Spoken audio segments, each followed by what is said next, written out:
Well, thank you very much, Sylvia, for reading, and please do keep that passage open. If we've not met, my name is Philip, and I'm more usually part of the 4 p.m. congregation, but it's lovely to be with you here at 6 p.m. as well. Well, as we start, let me pray for us. Let's pray.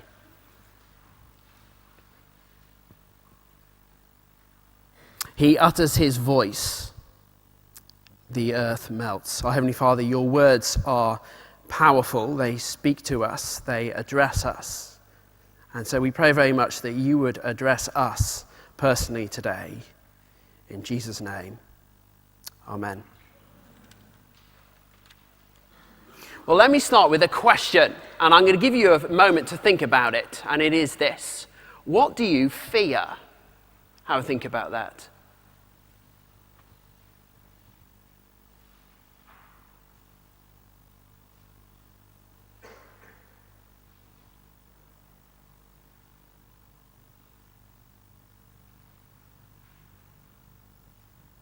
Well, I don't know what thoughts entered your head as you thought about that question, what you fear. But the word phobia gets bandied around, I think, quite a lot.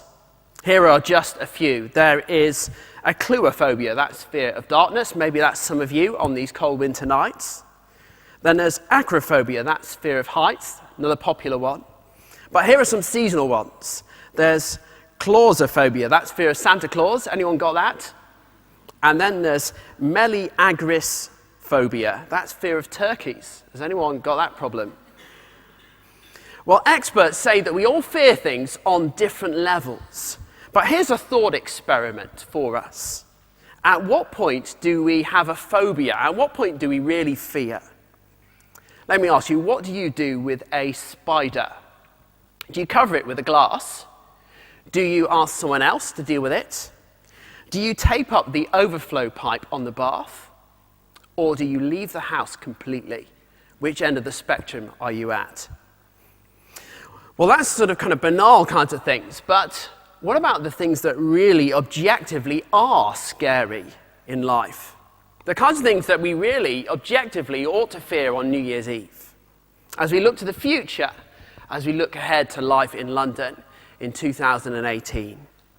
Well, here's all the life stuff, isn't there? There's passing my exams, getting into university, starting a new job, changing jobs, losing a job, trying to get promoted, being stuck in a boring job, not being liked at work, having a bad boss, not getting on with the boss, messing up, making a mistake at work, money, finances. How will I pay for this?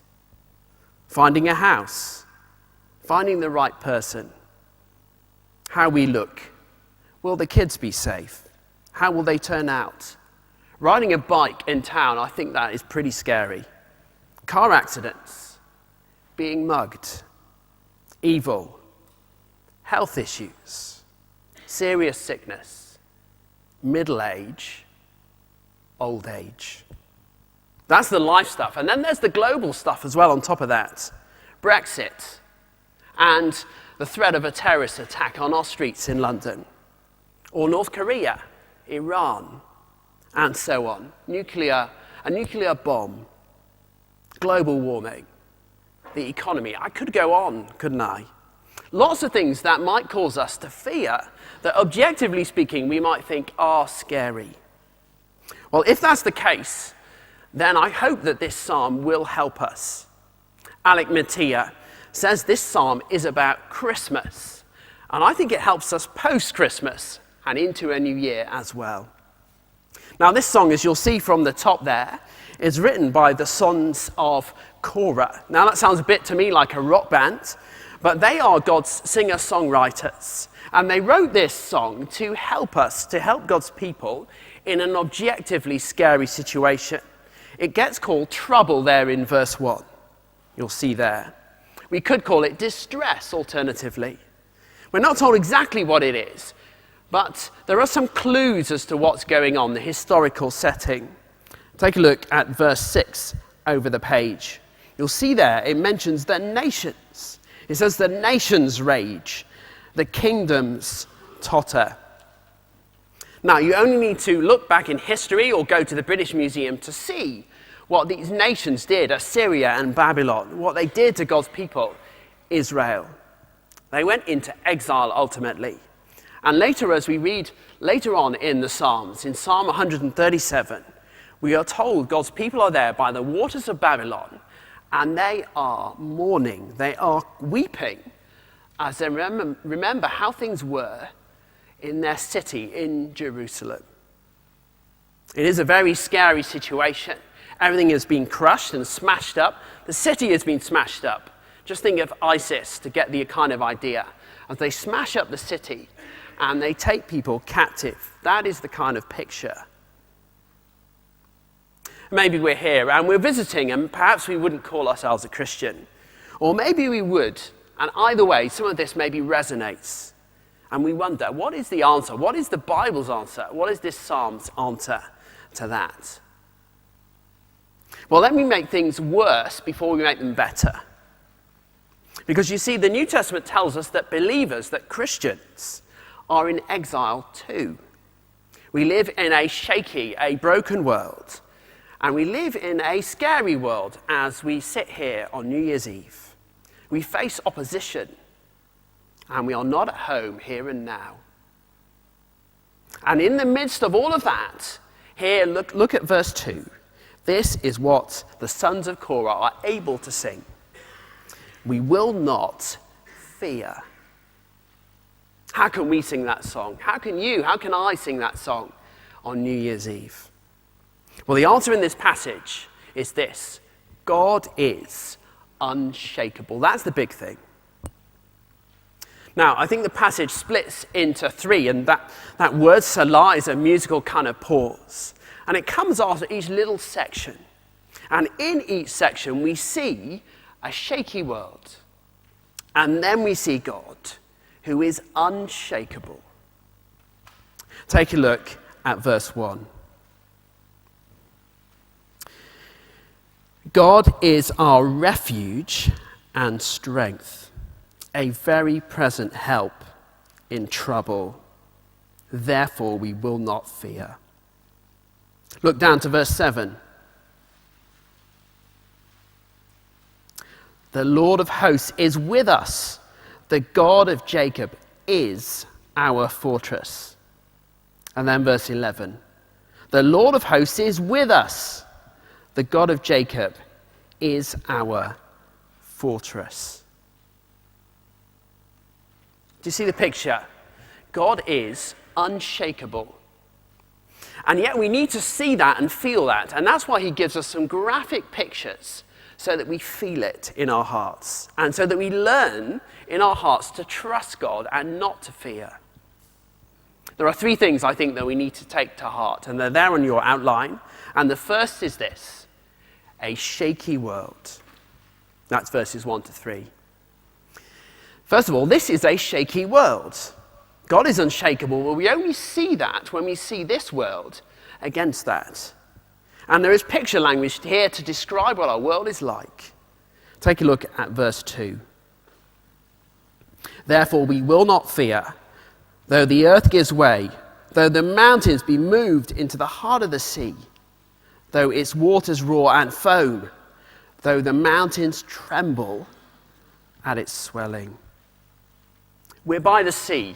Only it is not a beach resort. We're not there with a book in one hand and a cold ice drink in the other. Maybe some of you Aussies are wishing right now that's exactly where you were. It's not that kind of situation. You're not making sandcastles. It is a scary scene. The earth is shaking, and the mountains are shaking, and they fall into the sea. Now, I don't know what your experience of mountains is normally, but they're pretty solid, aren't they? Sometimes we get landslides and avalanches. But on the whole, they don't normally fall into the sea. They're pretty impregnable. You have to blast through them with dynamite to make a tunnel. But here, imagine Ben Nevis or Everest. And it collapses. And it falls into the sea. But not just a bit of it, the whole thing, all of it, rock by rock, it collapses. And everything goes bang. Imagine that. And the sea, as a result, is chaotic and violent and up and down with the waves. Maybe like on something on Blue Planet. But it's not on TV, and you're in the middle of it. That is the scene. Have you ever crossed the channel on a choppy day and felt seasick? Have you ever done that? I did it a few years ago. I crossed not the channel, but the Celtic Sea in a sailing boat, and we had to be clipped on so we didn't fall overboard. Huge waves, a small boat. The power of the sea. You see, we are not in control. We are out of control. That is the situation. And it is unpredictable. We struggle to even predict the weather. We don't even get the forecast right. Hurricane Harvey, Irma, Maria. That's the picture. Storm Dylan hitting Scotland today. That's the picture. Terrifying if you're in the middle of it. And noisy and deafeningly loud as it crashes. Can you imagine the noise shaking and roaring as the water makes that noise? And when that is the scene, well, it doesn't matter how many New Year's trips you make to the gym to tone up, to get in shape when the mountains are caving in, or how many swimming lessons, even if you're Michael Phelps, when the sea is like that. It is scary, all right. But it is even more scary when we know where the Bible starts. Because Genesis 1 starts with earth and with water, and they are separate. And here there is a reversal. It is a picture of decreation as it's all mixed together, earth and water. We live in this world that is literally falling apart. We might not see it like this quite every day, but we feel it in our little corner of the world. Lots that is scary, that is shaky in London. The things that we talked about earlier. The signs that the world is falling apart. We can't control the world, let alone our lives, or the streets or wherever. Government pretends that it can, the EU or NATO or the UN or whoever it is. I don't know if you heard that interview that Barack Obama did with Prince Harry. Here's what Barack Obama said. All the problems that we face are solvable. What do you think of that? Well, maybe as we see this, we feel vulnerable.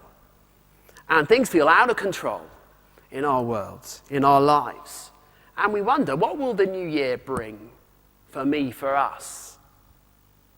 Maybe we feel especially vulnerable if we're believers, Christians, because we know some of this stuff is true. And maybe we think, well, people don't like what Jesus has to say about this. They'll think maybe that I'm bigoted, narrow-minded. And we feel it, and it feels out of control and scary. Perhaps it feels scary as we look ahead to a new year. And yet, in the midst of that, the psalmist is able to say, verse 1, God is our refuge and strength, a very present help in trouble. A refuge. Imagine refugees finally from Syria, safe. Well, God is our refuge when life is shaky, when our world is shaky, when our corner of the world is shaky. And he is ever present. It's not like phoning customer services after Christmas and you're on hold forever. It's not like that. He is ever present. He is available. He doesn't go on holiday. He doesn't have an off day. He doesn't walk away and go AWOL and put his out-of-office reply on. He's ever present. He lives in us, if we're believers, by his Spirit. And Jesus says, I'll never leave you or forsake you. He is big enough. He is strong enough. He is not a small God. He is an omni-God, omnipotent, omnipresent. Creation, you see, is no match for its creator. Sometimes our experience of life is the troubles we face, especially, I think, as Christians. It means that we feel fragile, perhaps, clinging on sometimes by our fingertips. Or it might feel like that in the year ahead. Our feelings aren't an accurate gauge of where things are at. But at times we wonder, is God really there? Well, then when we need to go back to these words, take refuge in the refuge. Maybe we even need to do that for the first time. But maybe we feel I just can't say verse 2. Therefore we will not fear. I just can't say that yet. Life feels shaky and there are many unknowns in the year ahead. Well, secondly then, an unshakable city. That's verses 4 to 7. The picture changes and the camera angle changes. And now we see a city. And verse 4, it is called the city of God. The place where God dwells. And he is within it. That's why Alec Mattia says this is Christmas. Emmanuel, God with us. But it is not this world. It is a new world. It is a new Zion, a new Jerusalem. Imagine God takes you on the tour and you walk around and you see the sights. Well, what do you see? Take a look at verse 4. There is a river whose streams make glad the city of God, the holy habitation of the Most High. God is in the midst of her. She shall not be moved. God will help her when morning dawns. The waters, they're not smashing down now. In fact, the waters aren't shaking at all. Instead, it is calm, and there is joy. And there is a stream, imagine a country stream. Instead now, fearing for your life, you've rolled up your jeans, and you're paddling in the waters. That is why at the end of the Bible, we're told that this future world, the new creation, there is no sea. Picture language to show us that it will be secure. Very different, and everything is quiet. The nations still shake. That is scary still. The world is opposed to God and to his people. There is uncertainty. It is scary. And yet this future city will not be shaken. Verse 5. It's the same word we get for the shaky mountains in verse 3. It will not be moved. It will not be shaken. No longer a picture of decreation, of the world being smashed up. Instead, a new world. This world with all the best things and none of the mess. And better still. And it won't be a partial patch-up. It's not like an upgrade of getting a new phone. This world, only ever a delight. And secure above all else. Our world doesn't feel secure though, does it? And there is much that we fear, or are tempted to fear, as we approach a new year. But maybe part of the reason why we fear is because we're looking to something very insecure for our security. This future city, it is secure, but this world is not. But this future world is secure forever. And it is God that makes the difference. Take a look at verse 6. The nations rage, the kingdoms totter. He utters his voice, the earth melts. The Lord of hosts is with us.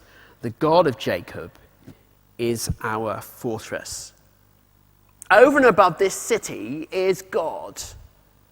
And he is the fortress, and he is the one that makes this city unshakable. Because he is unshakable.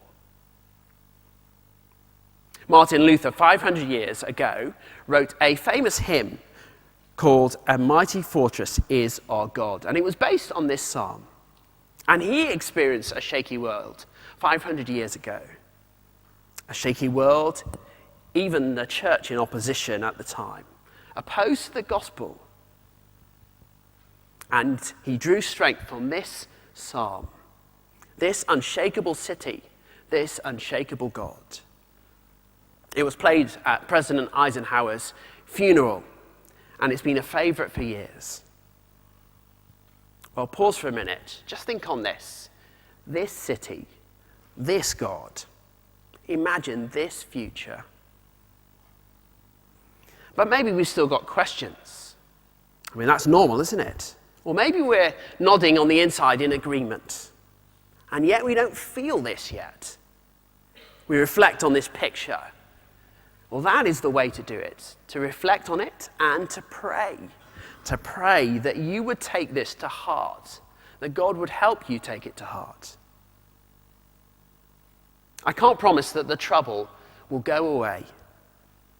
Not this year, not next year. I can't promise that the things that you might be tempted to fear will stop being fearful.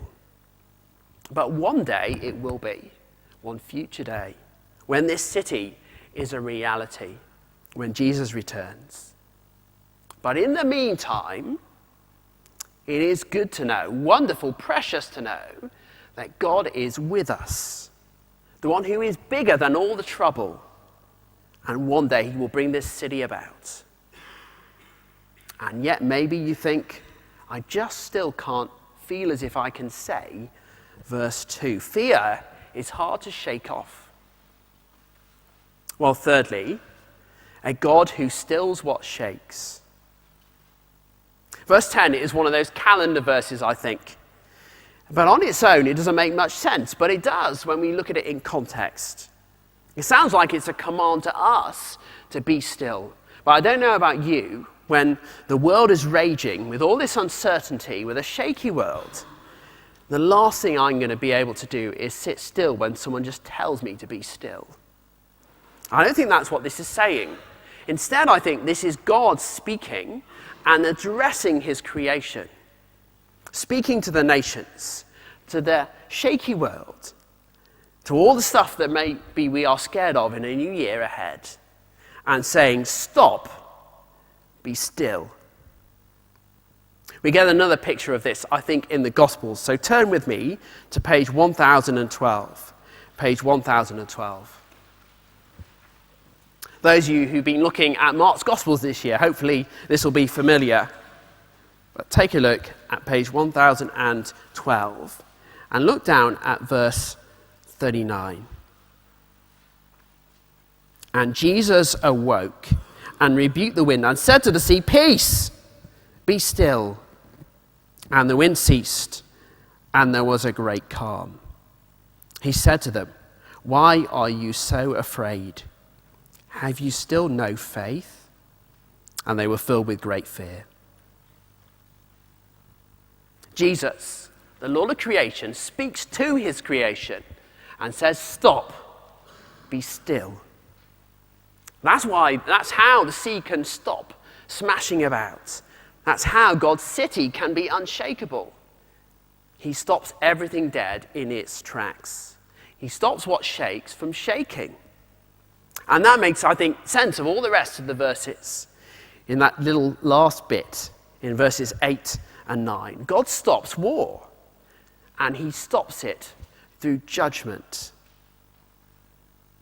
Now, maybe that's somewhat of a surprise that he does that. If you're still in Mark, turn back to Psalm 46. Maybe it is a surprise there that in verse 8 we get this picture of, and verse 9, of God breaking spears and judging. But that's not how the original people who received the Psalms in their finished form would have thought as they faced the nations attacking them. They would have been relieved, a bit like people under the threat of ISIS are relieved. You can't have any of this stuff without God judging. All the stuff that ruins our world has to be dealt with, and he will do it. And that means that we have nothing to fear with this God. And I think that then gives us perspective for a new year ahead. That's the perspective that I think I need personally. You see, God is much bigger than we think. He is the omni-God. A small God is not much help when the world is raging, when the world is scary, when we face unknowns in a year ahead, when the world shakes. When that is the case, a small God doesn't make you feel safe at all. We can't do much. But these pictures here show us the omni-God who is unshakable. He's not just a scaled-up version of us. He is totally other, and he is worthy of our worship and our trust.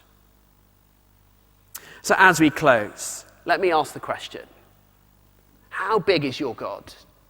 Is he this big? This unshakably big as you head into a new year? I don't know if you spent any time with children over the Christmas period. I know some of you probably did.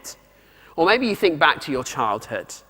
Now, children, they don't need to be taught to fear things, I think. Even if they've got a house with night lights and CCTV cameras and alarms and all that. Even if you've shielded them from the horror movies and just let them watch Peppa Pig the whole time. Even if that is the case, they're still scared.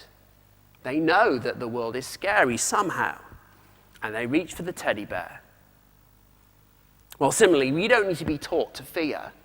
We know it. And there is lots that we could fear and are tempted to fear, and there is fearful in a year ahead. Whether it's what is going to happen as we go back to work or college, or what other people will think, or some change ahead, whatever that may be. Or Brexit, all the stuff that we talked about at the start, the global stuff. We don't need to teach ourselves to fear those things. But what we do need to teach ourselves on New Year's Eve is how to fight fear. And this passage, this psalm, I think this song helps us. It is a pretty good place to start as we encounter, as we meet the unshakable God who promises an unshakable city. Let's pray.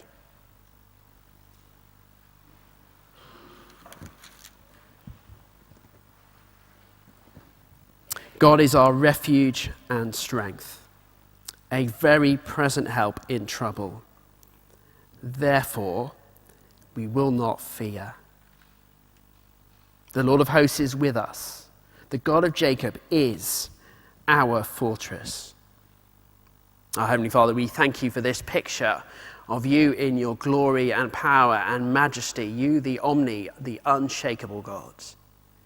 Please would you help us to trust you with all that might be scary to us, that we might fear in a year ahead. In Jesus' name, amen.